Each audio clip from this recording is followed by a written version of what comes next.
नमस्कार, उत्तराखंड समाचार में आपका स्वागत है। मैं रागिनी बिंजोला। सबसे पहले मुख्य समाचार। प्रधानमंत्री नरेंद्र मोदी 6 मार्च को हरसिल और मुखबा दौरे पर आ रहे हैं। शीतकालीन यात्रा को बढ़ावा देने का देंगे संदेश। भाजपा करेगी प्रधानमंत्री का भव्य स्वागत।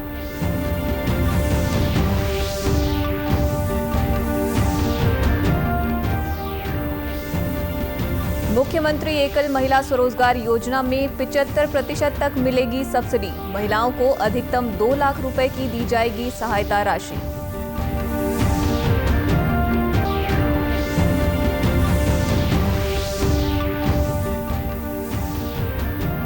मंडुआ, झंगोरा और स्थानीय भोजन को मिड डे मील में किया जाएगा शामिल। स्कूलों में मशरूम गार्डन विकसित करने के लिए दिया जाएगा प्रशिक्षण। अब समाचार विस्तार से। प्रधानमंत्री नरेंद्र मोदी का हरसिल मुखबा का प्रस्तावित भ्रमण कार्यक्रम आगामी 6 मार्च को प्रस्तावित है। जिला प्रशासन द्वारा प्रधानमंत्री के प्रस्तावित दौरे की तैयारियों को देखते हुए स्थानीय प्रशासन हरसिल मुखबा क्षेत्र में सभी व्यवस्थाओं को चाक चौबंद करने के लिए जुटा हुआ है। वहीं भारतीय जनता पार्टी भी प्रधानमंत्री के स्वागत की तैयारी में जुट गई है।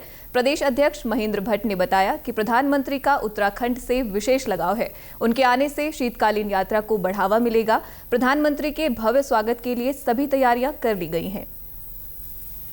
कार्यक्रम आया 6 तारीख का आया और कल मैं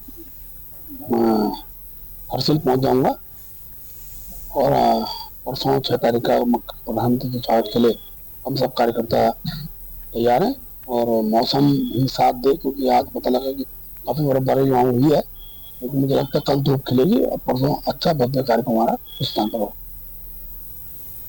कैबिनेट बैठक में मुख्यमंत्री एकल महिला स्वरोजगार योजना को मंजूरी मिलने पर महिला सशक्तिकरण एवं बाल विकास मंत्री रेखा आर्य ने प्रदेश की महिलाओं को बधाई दी है। उन्होंने बताया कि इस योजना में दी गई सहायता राशि का 75% हिस्सा सब्सिडी के रूप में रहेगा। महिला सशक्तिकरण एवं बाल विकास मंत्री रेखा आर्य ने प्रदेश की अविवाहित, परित्यक्तता, तलाकशुदा, निराश्रित और विकलांग एकल महिलाओं को इस योजना के दायरे में लाया गया है। उन्होंने बताया कि इस योजना में पात्र महिलाओं को अधिकतम 2 लाख रुपए की सहायता राशि दी जाएगी, जिसमें से 75% हिस्सा सब्सिडी के रूप में रहेगा। मंत्री रेखा आर्य ने बताया कि पहले साल इस योजना के तहत कम से कम 2000 महिलाओं को लाभ पहुंचाने का लक्ष्य निर्धारित किया गया है। पहले साल इसकी प्रगति को देखते हुए योजना में लाभार्थियों की संख्या बढ़ाने का निर्णय किया जाएगा।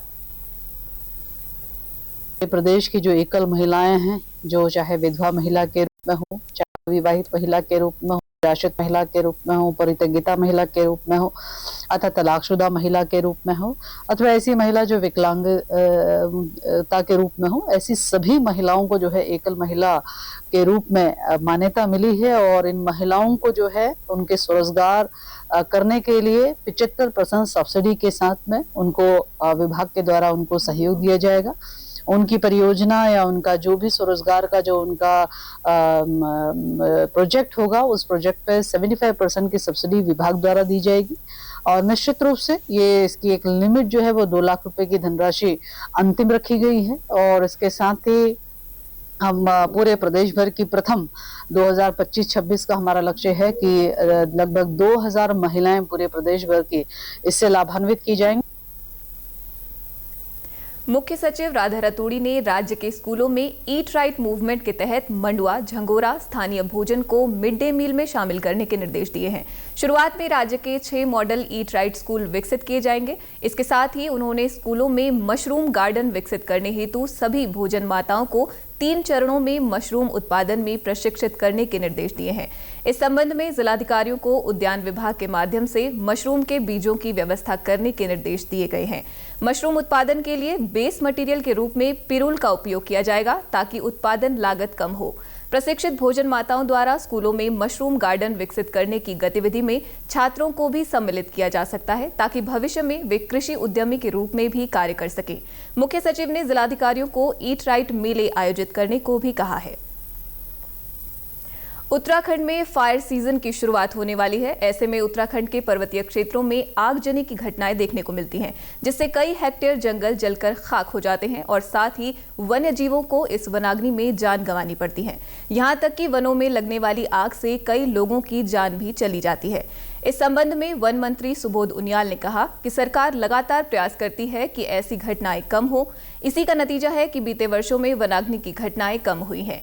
कैबिनेट मंत्री ने कहा कि पहली बार सरकार ने ये फैसला लिया है कि अब हर जिले में एक अधिकारी को मॉनिटरिंग के लिए नियुक्त किया जाएगा, जो भी घटनाओं का अपडेट लेगा।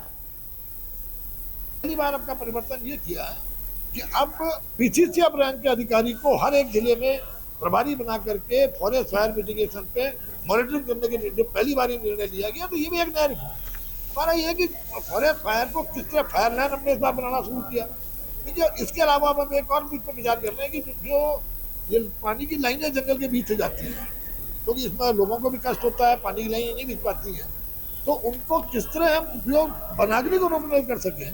इसके लिए भी मैंने अभी एक इनोवेटिव उस पर काम किया है कि जो लाइनें जंगलों से जा रही हैं उनमें जगह जगह टी पॉइंट लगा करके हम, ताकि कभी अगर फॉरेस्ट फायर हो जाए तो उनको खोल के पानी की व्यवस्था वहां से कर सकें। उत्तरकाशी में देर रात से बारिश हो रही है, जिस कारण तापमान में गिरावट दर्ज की गई है। वहीं गंगोत्री और यमुनोत्री सहित उच्च हिमालय क्षेत्रों में बर्फबारी हो रही है। हरसिल घाटी में सुखी टॉप से आगे गंगोत्री हाईवे बंद है, जिसको खोलने का प्रयास बीआरओ कर रही है। वहीं मुखबा में बर्फबारी के साथ तेज हवाएं भी चल रही हैं। विदित है कि 2 दिन बाद प्रधानमंत्री नरेंद्र मोदी का हरसिल और मुखबा में कार्यक्रम प्रस्तावित है, जिसके लिए सुरक्षाकर्मी प्रशासन की टीम व्यवस्थाओं के लिए पहुंच रही है। लेकिन आज बर्फबारी होने से सभी को आवाजाही में दिक्कतें हो रही हैं। जिले में बारिश और बर्फबारी से 10 मोटर मार्ग बाधित हुए हैं, जिनको खोलने का प्रयास किया जा रहा है।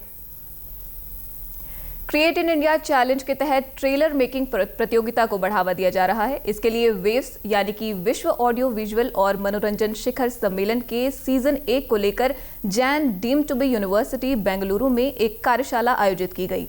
कार्यशाला का आयोजन सीबीएफसी के क्षेत्रीय कार्यालय बेंगलुरु द्वारा फिक्की और नेटफ्लिक्स के सहयोग से किया गया था। ये कार्यक्रम युवा फिल्म निर्माताओं को व्यावहारिक अनुभव देने और चुनौती के लिए अधिक प्रतिभागियों को आकर्षित करने और समग्र रूप से वेव्स के बारे में चर्चा करने के लिए आयोजित किया गया था। कार्यशाला में एनिमेशन, गेमिंग, कॉमिक्स, फिल्म क्षेत्रों के 60 से अधिक छात्रों ने प्रतिभाग किया। विशेषज्ञ वीडियो संपादक पवन भट्ट ने छात्रों को एक इंटरैक्टिव सत्र के माध्यम से ट्रेलर मेकिंग की मूल बातें समझाई। उन्होंने बताया कि ट्रेलर एक नियमित लघु या लंबी फिल्म से कैसे अलग है और ट्रेलर को दर्शकों को कैसे आकर्षित करना चाहिए। उन्होंने उपस्थित लोगों को कुछ खुले स्रोतों के साथ साथ कुछ सशुल्क स्रोतों, प्लेटफॉर्मों के बारे में भी जानकारी दी, जिसके माध्यम से प्रतिभागी ट्रेलर बनाने में उपयोग करने के लिए ध्वनि, संगीत, फॉन्ट, ग्राफिक्स प्राप्त कर सकते हैं।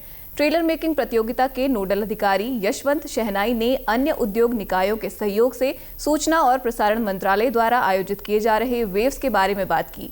उन्होंने उपस्थित लोगों को वेव्स अपनी तरह के पहले वैश्विक आयोजन को सफल बनाने के लिए बड़ी संख्या में भाग लेने के लिए प्रोत्साहित किया। बता दें कि ट्रेलर मेकिंग प्रतियोगिता 21 मार्च 2025 तक अंतिम प्रस्तुति के लिए खुली है। शीर्ष 20 चयनित प्रविष्टियों की घोषणा 13 अप्रैल 2025 को की जाएगी। वहीं युवाओं ने भी इस तरह के आयोजन को बेहद जरूरी बताया। उन्होंने कहा कि इस ओर करियर बनाने वाले युवाओं को काफी मदद और जानकारियां मिलने के साथ ही प्रोत्साहन मिलता है। I'm a film student in Jain University. तो हम लोग का अभी एक बहुत इंटरेक्टिव सेशन रहा ये ऑफिसर्स वगैरह एंड इंडस्ट्रियल एक्सपोज के साथ। सो उन्होंने बहुत कुछ लाइक इंफॉर्मेशन हमें बताई कि लाइक मतलब we can take participate and we can also showcase our talent और स्किल्स इन ग्लोबली। सो या लाइक अभी मन भी कर रहा है उसमें पार्टिसिपेट करने का एंड या we also get the access for Netflix library also to edit the trailer sequences. So yeah, I'm very excited for the project. One मंत्री सुबोध उनियाल ने सख्त लहजे में अधिकारियों को चेताया है कि अगर कोई भी अधिकारी, चाहे वो कितने भी बड़े पद पर हो या विभागीय योजनाओं में लापरवाही बरतेगा या किसी भी घपले या घोटाले में उनकी संलिप्तता पाई जाएगी तो उन्हें बख्शा नहीं जाएगा। उन्होंने कहा कि सरकार का सीधा संदेश है कि पारदर्शिता और प्रभावी ढंग से विभागों की कार्यप्रणाली हो। को लेकर बहुत सख्त और यही कारण है कि आपने देखा पिछले 3 वर्षों में पीसीसीएफ रैंक के अधिकारी से लेकर के सीएफ के अधिकारी से लेकर तमाम एसीएफ और रेंजर्स और वन दरोगाओं को हम लोगों ने निलंबित करने का काम किया और कईयों के खिलाफ कार्रवाई चल रही है। तो इसमें किसी को बख्शा नहीं जाएगा। जो भी जांच होगी उस जांच के हिसाब से निश्चित रूप से कार्रवाई की जाएगी। इसी के साथ अभी तक के समाचार समाप्त हुए। दूरदर्शन समाचारों से जुड़े रहें। मिलते हैं फिर शाम 5 बजे के बुलेटिन में। नमस्कार।